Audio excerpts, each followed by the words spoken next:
Okay, guys, one more reaction here to early Genesis. This is I Know What I Like in Your Wardrobe, and apparently it was based on a Steve Hackett riff, and the boys decided to stick with one riff and develop it rather than do what they usually did and stick a lot of different riffs together. And of course it was their first kind of semi-successful single, so let's bring it up.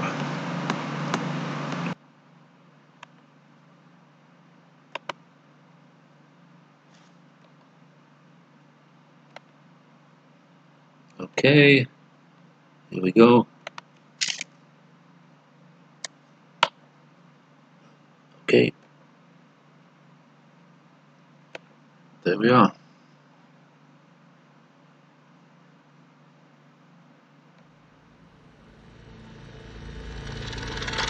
I Know What I Like in Your Wardrobe by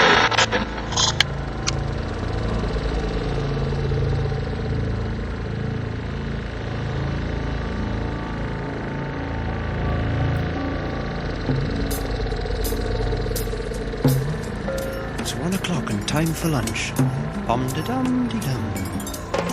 When the sun beats down and I lie on the bench, I can always hear them talk. There's always been Ethel.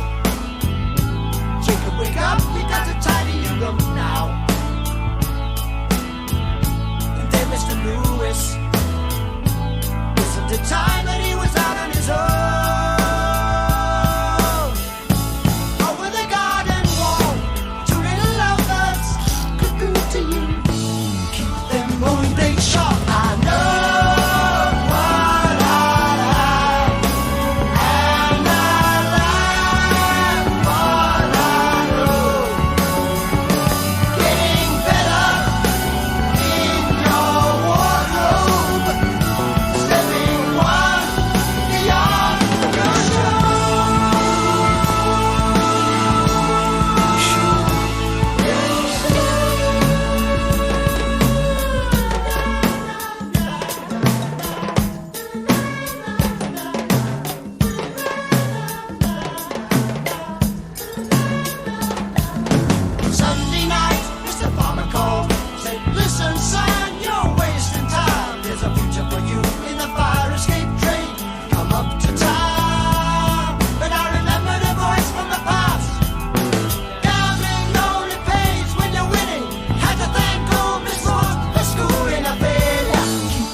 When the sun beats down and I lie on the bench, I can always hear them talk. Me? I'm just a lawnmower. You can tell me by the way I walk.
Great, great.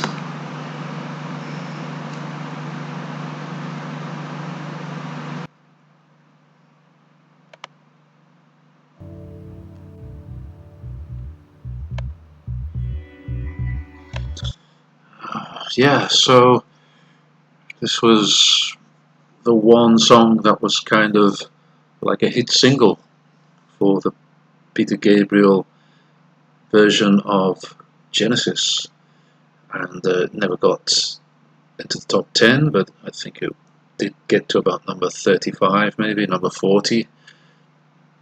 It's a memorable song, and I think a lot of people will remember it. It will, maybe they forgot it for many years, but as soon as they hear it, it's one of those songs that you think, yeah, I've heard that somewhere before. It's a really catchy chorus.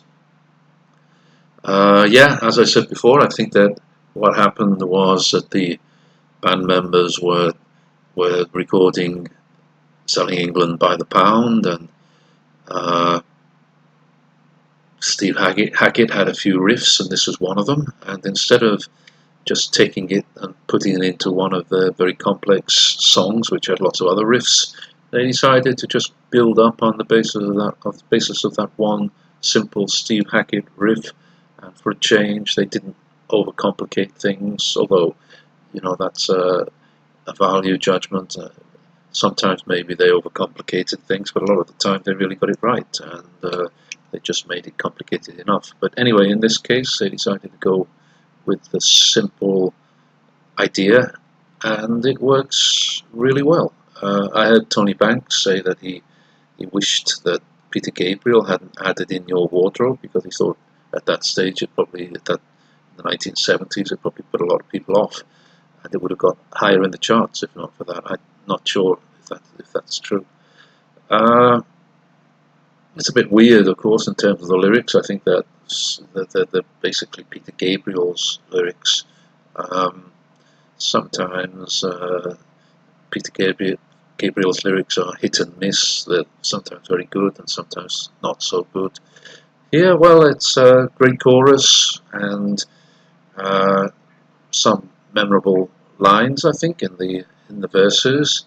But yeah, certainly a bit odd. Um, yeah, what else to say about this song? Well, again, it's a movement in the direction of a more kind of commercially viable Genesis short song with killer hook. And yeah, of course, they would prove the masters of this after Peter Gabriel left and uh, Phil Collins started to show what he could do in terms of the pop song.